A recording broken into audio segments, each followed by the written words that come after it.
Salut la famille et bienvenue sur ce nouvel épisode de Wanted Watch proposé par moonwatch.fr. Aujourd'hui, je vais vous présenter une montre que je trouve juste magnifique. C'est la déclinaison GMT d'une montre de plongée que j'ai longtemps hésité à acheter. Et bon, les raisons ont fait, notamment le prix, que je me la suis pas offerte. Mais là, cette version GMT, elle est juste pépite. Allez, c'est parti. Alors la marque que je vous propose de découvrir aujourd'hui, les amis, c'est la marque Formex. Donc Formex, c'est une marque pas très connue encore, qui a été créée il y a une vingtaine d'années par deux frères en Suisse. Ces deux frangins, fans de sport mécanique, vont concevoir des montres qui vont apporter leur lot d'innovations, même si c'est des innovations dont vous aurez probablement pas entendu parler, comme par exemple un système d'amortisseur du boîtier, un petit peu à l'instar des amortisseurs de voiture. Enfin, moi à l'époque, ça m'avait déjà assez bluffé et je trouvais l'idée plutôt pas mal. Depuis, Formex s'est concentré sur d'autres collections un petit peu plus sportives, un petit peu moins sport auto, notamment avec leur modèle Riff. Donc la Riff, c'est quoi? C'est la montre de plongée de Formex. Donc cette montre, elle a un petit côté à la fois Nautilus et à la fois Yachtmaster. Nautilus, de par la forme de la boîte, hein, où on retrouve cette symétrie sur la face latérale gauche, sur la face latérale droite, et un petit côté Yachtmaster par cette lunette en relief. Alors déjà sur cette Riff, Formex a apporté une innovation qui est assez incroyable, c'est la possibilité de changer la lunette sans avoir besoin d'outillage. C'est-à-dire par un simple système de clipsage, vous allez pouvoir customiser votre montre en changeant la lunette, en passant d'une couleur vert par exemple à une couleur bleue en quelques minutes à peine. Et franchement, je trouve ça génial. Pourquoi? Parce que la lunette, c'est une grosse part de la montre de plongée et c'est surtout ce qui va permettre de changer l'identité de votre montre. Il est évident qu'une montre avec un bezel noir aura pas du tout la même gueule qu'une montre avec un bezel argenté. Mais aujourd'hui, la montre que je veux vous présenter, c'est l'évolution de cette montre de plongée, c'est la Riff GMT. Donc la Riff GMT, c'est tout simplement la Riff de plongée de base à laquelle Formex a été apportée la complication GMT que l'on retrouve par cette aiguille représentant le second fuseau horaire. On reprend exactement les mêmes dimensions, le même boîtier, exactement la même chose que la Riff de plongée, sauf que là, évidemment, on a une montre un petit peu plus globe-trotteuse.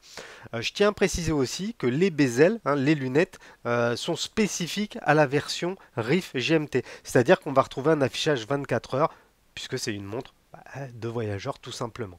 Plutôt que d'avoir une échelle sur 60 minutes que l'on pouvait avoir sur une montre de plongée, là on va avoir une échelle sur 24 heures. Le site de Riff est extrêmement bien fait puisque vous allez pouvoir vraiment customiser votre montre en sélectionnant le bracelet que vous souhaitez mettre à la montre, la couleur du bezel, la couleur du cadran, ce qui fait que vous allez avoir vraiment une montre à votre image.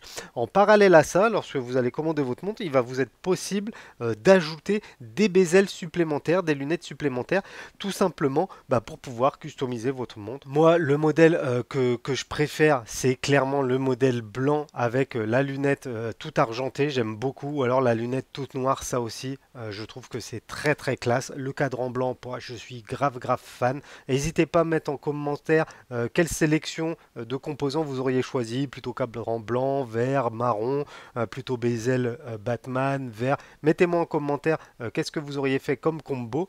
Par rapport aux spécifications de cette montre, c'est une montre qui va emboîter un calibre très précis puisque c'est un calibre certifié COSC, ce qui explique aussi le prix de 1800 jusqu'à 2200 euros en fonction des combos.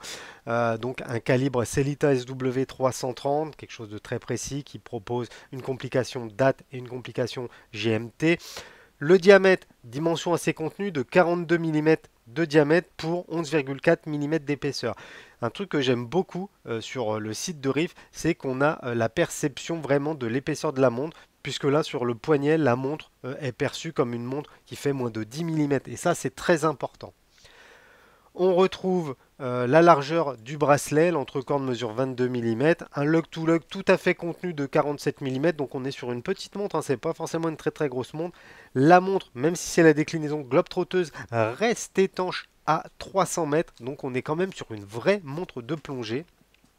Et évidemment, on va retrouver ce fameux système de lunettes interchangeables. Concernant le tarif, on est sur un tarif qui démarre à 1800 euros sur la version de base avec un bracelet en nylon et ça peut aller jusque 2300 euros à peu près en fonction des composants sélectionnés. Ça peut paraître élevé hein, pour ce type de montre, une marque pas très connue, qui emboîte un Cellita, mais il y a plusieurs choses à retenir. Tout d'abord, l'innovation, puisque Reef, c'est une marque qui innove sur chacun de ses modèles. On va trouver une petite spécification technique. Ici, c'est la lunette interchangeable. On va également retrouver un calibre certifié COSC. Alors moi, je vous dis tout de suite, j'aurais préféré payer peut-être 200 euros de moins et avoir un calibre non COSC. Pourquoi? Parce que sur une montre de plongée, si la montre perd 15 secondes par jour, franchement, j'en ai rien à foutre. Maintenant, je sais qu'il y a des aficionados de la précision et du coup, ça peut se comprendre. Peut-être que le top, ça aurait été de proposer deux versions, un petit peu comme la CB01, une version cosquée, une version non cosquée. Enfin, ce prix est également justifié par le fait que Formex ne produise pas 500 millions d'exemplaires. Je pense que c'est une marque qui commence à se faire connaître, qui a ses fans. Je sais que Brice Wagner, par exemple, on poste souvent de très belles photos, suivez-le sur Facebook, de sa Formex. Et moi, c'est également grâce à ça que j'ai eu envie de l'avoir. Et du coup, comme c'est une marque quand même assez exclusive, les coûts de production sont probablement plus élevés. Quoi qu'il en soit, la famille, mettez-moi en commentaire ce que vous pensez de cette montre Formex Reef, donc montre plongée GMT, les deux à la fois si ça c'est pas beau papillon. N'hésitez pas également à aller consulter le site de Reef parce que vous allez voir que toute leur gamme, qui est composée d'une dizaine de modèles, est vraiment très variée et à chaque fois on retrouve des spécifications relativement intéressantes. Moi, mon gros coup de cœur, c'est la Reef et la Reef GMT, bien évidemment, mais les autres modèles, je pense par exemple à l'essence ou encore mieux à l'essence Leggera, sont des modèles vraiment plaisants qui méritent qu'on s'y attarde. Voilà les amis, mon Wanted Watch sur la Formex Reef GMT touche à sa fin. J'espère pouvoir en essayer une prochainement. Dans ce cas-là, je vous ferai une revue complète, bien évidemment. Je vous invite à aller vous inscrire sur notre Instagram, MoonWatchFR tout collé, et activez la petite cloche et mettez-nous un pouce si la vidéo vous a plu. Moi, je vous dis à bientôt pour une prochaine vidéo. Salut la famille!